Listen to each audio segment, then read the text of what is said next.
Hi, everyone. Harry here to talk about Judge Jeb Boesberg's entry of an order finding probable cause that the administration is in criminal contempt for its failure to respond in the Alien Enemies Act case, and they're spiriting people down to El Salvador, notwithstanding his orders. And what happens next? Okay, so most of you, I think, are familiar with the basic procedural background. But very briefly, there's a whole emergency that just arises about a month ago now on March 15th, a Saturday evening, and we know from his opinion more about it than we did at the time. But basically, Trump enters an order finding the Alien Enemies Act to apply to the deportation of supposed members of the Tren de Aragua transnational drug group and wants to deport them. That's the kind of thing that has to be published in advance. They don't really. Basically, it's just slipped out under cover of night, and it's already, we learn, been weeks in the planning for these people to be rounded up and spirited away.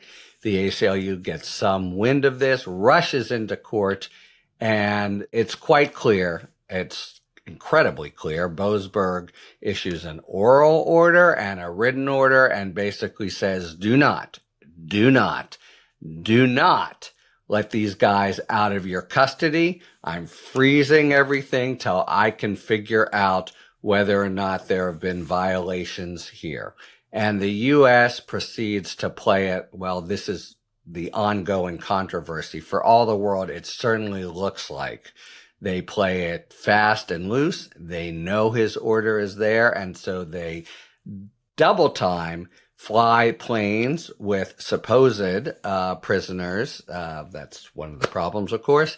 Away, land them in Honduras, and then from there take them to El Salvador. Clearly, that second part after his order, they are at least now offering, among several post hoc rationales, oh, we thought you were just saying don't take them out of the United States, and since we'd already done that, what could we do? All right. So Boesberg very patiently but very firmly says, I want to know if my orders were violated from March 15th, and asks again and again and again and again, and gets the total runaround, and that's putting it politely, from the United States, which basically submits a series of absolutely vapid, empty, purposely disingenuous declarations not telling him anything. While meantime, in the sort of public eye and a little bit with Boesberg, they offer the shifting rationales about, oh, they were in international airspace. Bullshit. Oh, we've complied with the order because of technicalities of to whom it applies. Bullshit. And by the way, the 5 plaintiffs who rushed into court that Saturday, they all claim they're not members of the group. So if they're accurate, that's 5, count them 5, situations just like Abrego Garcia.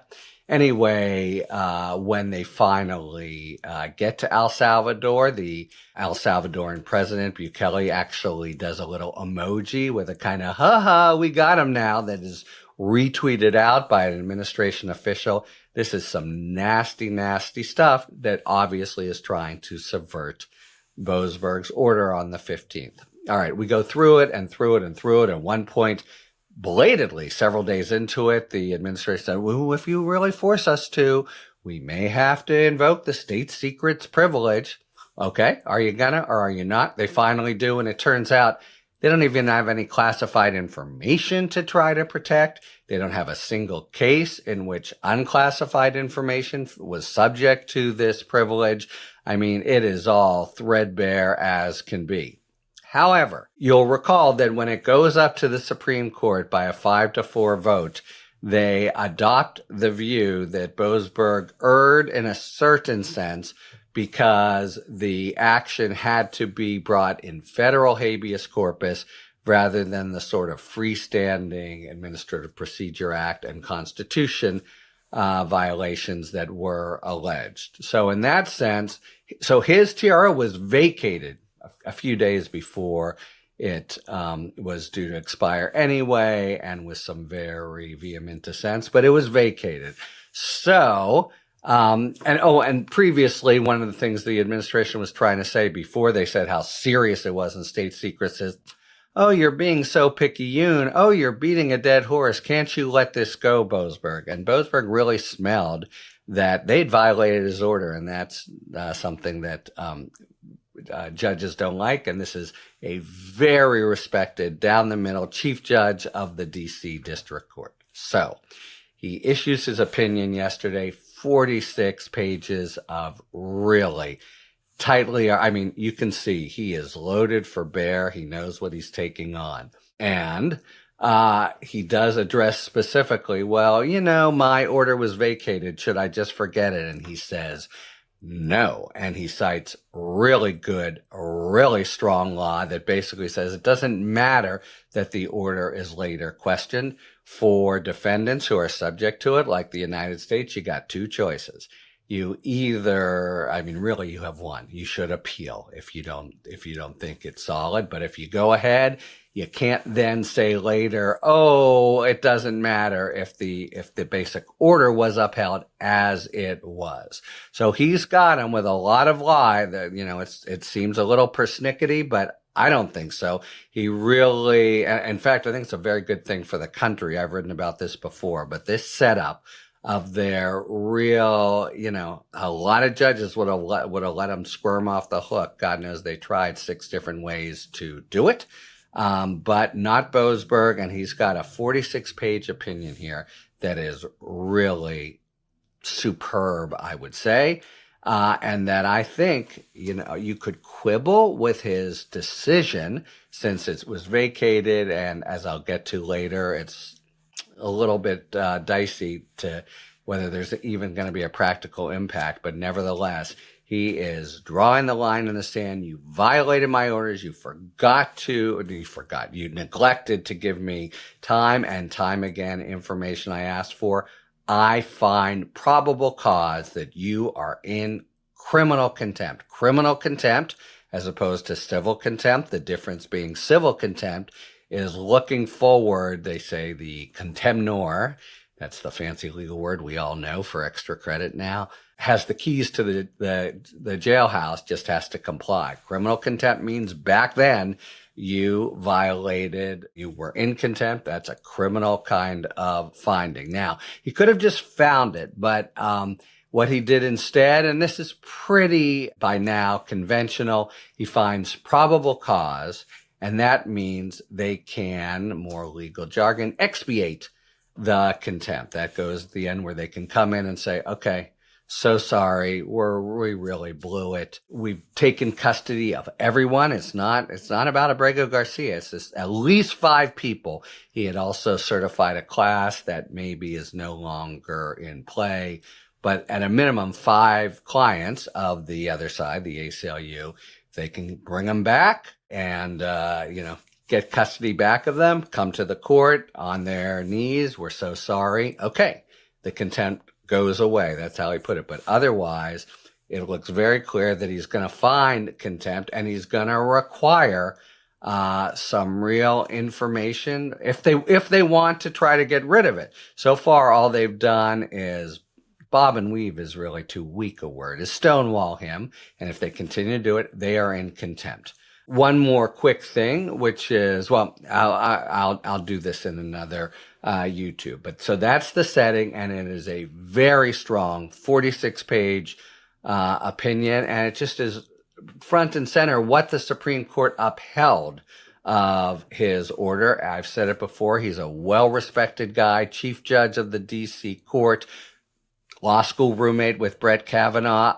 I just can't see the court or the D.C. Circuit pulling out the rug from under him. Obviously, it's really well justified. But he marches through, as you have to for contempt. After going through all the procedure, he marches through what you have to find for criminal contempt. Look, I was very, very clear. They're making these silly arguments, but I was really clear to you. You knew what I was saying.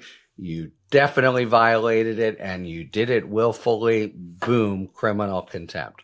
And that is strong medicine and good medicine for where we are now at this juncture, where they are really trying to wriggle out of everything basically and say we don't even have to answer to you, and that's just, it's wrong on the law. But even if it weren't, the big point is you can't just stand silent. You've got to respond. Okay, so what happens now, which is the last paragraph of his, really well done, really tightly stitched up. And you can imagine, right? He knows this is the sort of showdown of his life, and in some sense of the country's life. What happens now?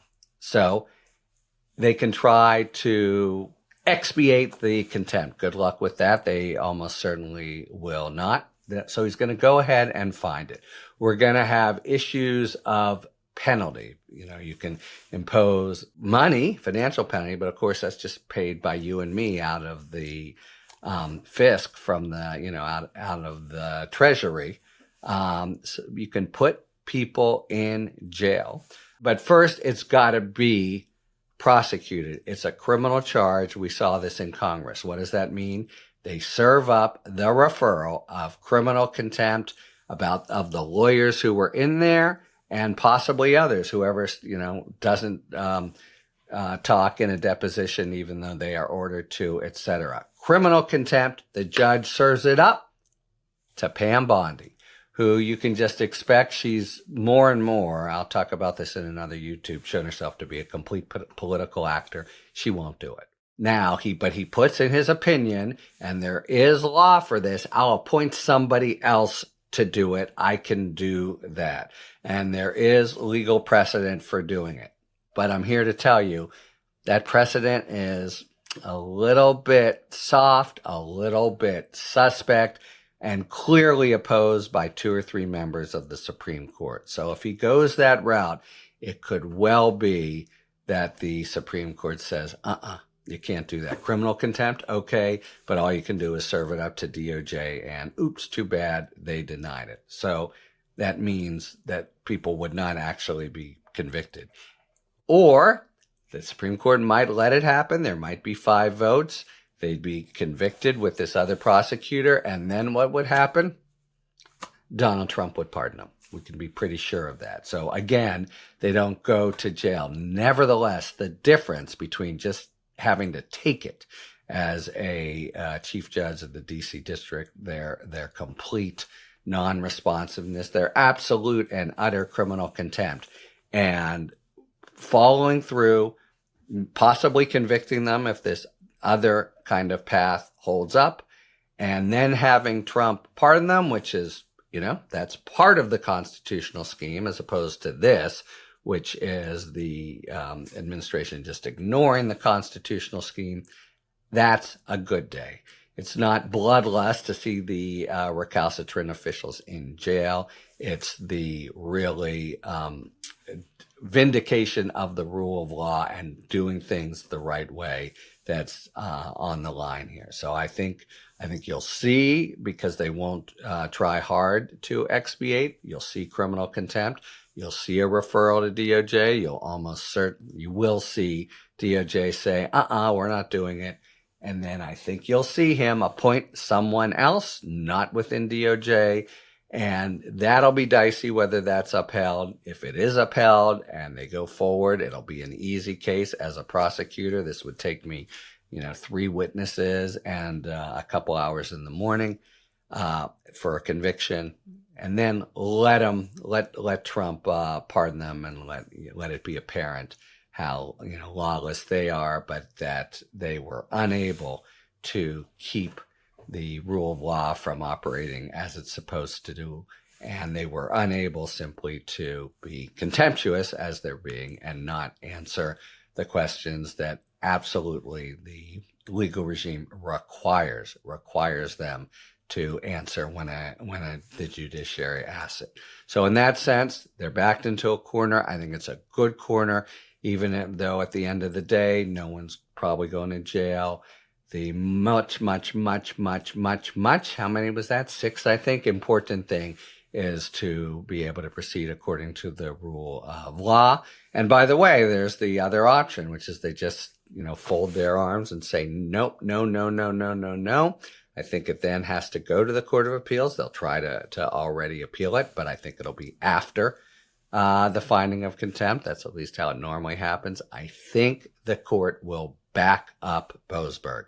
If it doesn't, we're in a world of hurt, but I think it will.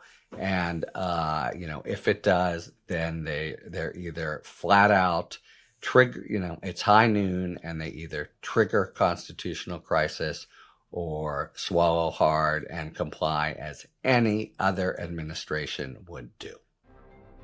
Talk to you later. Thanks for tuning in. If you enjoyed this video and other Talking Feds content, please take a second to like and subscribe. Talk to you later.